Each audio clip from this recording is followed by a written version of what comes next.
हमले के बाद इंडियन आर्मी ने पीओके में सर्जिकल स्ट्राइक कर पाकिस्तान और उसके पाले गए आतंकवादियों को करारा जवाब दिया। सर्जिकल स्ट्राइक के बाद से ही पाकिस्तान बुरी तरह से बौखलाया हुआ है। पाकिस्तान तरह तरह के बचकाना जवाब दे रहा है और दूसरी तरफ भारतीय सेना उत्साह से लबरेज है और पाकिस्तान की किसी भी हरकत का जवाब देने के लिए पूरी तरह तैयार है। रक्षा मंत्री मनोहर पर्रिकर ने उड़ी हमले के बाद भारतीय सेना द्वारा पाक अधिकृत कश्मीर में सर्जिकल स्ट्राइक के पीछे की प्रेरणा का खुलासा किया है।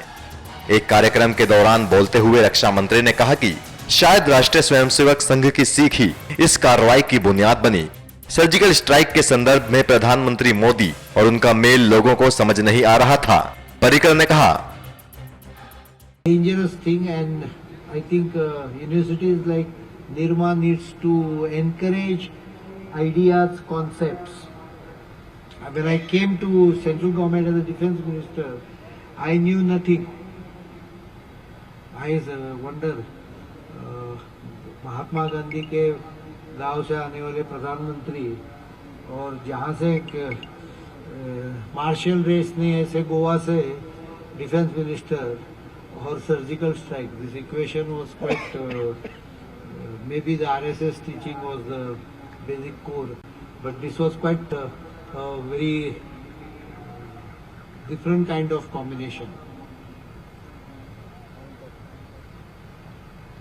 I feel today this program of yours could be beneficial to the young minds, and hope that you will be able to not only deliver good performance as an engineer but also towards the nation. We also in army needs good engineers, and today's this program probably might ensure that some of you.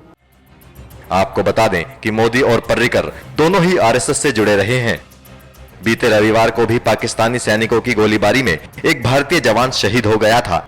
इस घटना पर बोलते हुए पर्रिकर ने कहा कि भारतीय सेना इस तरह के संघर्ष विराम उल्लंघनों का करारा जवाब दे रही है। Shield fire violations are in hundreds every time for last 5-6 years. You can take out the figures. केवल इतना ही फर्क हुआ है कि अभी कर दे तो हम उसको जवाब दे देते हैं। देश की सुरक्षा के बारे में ये सरकार सीरियस है।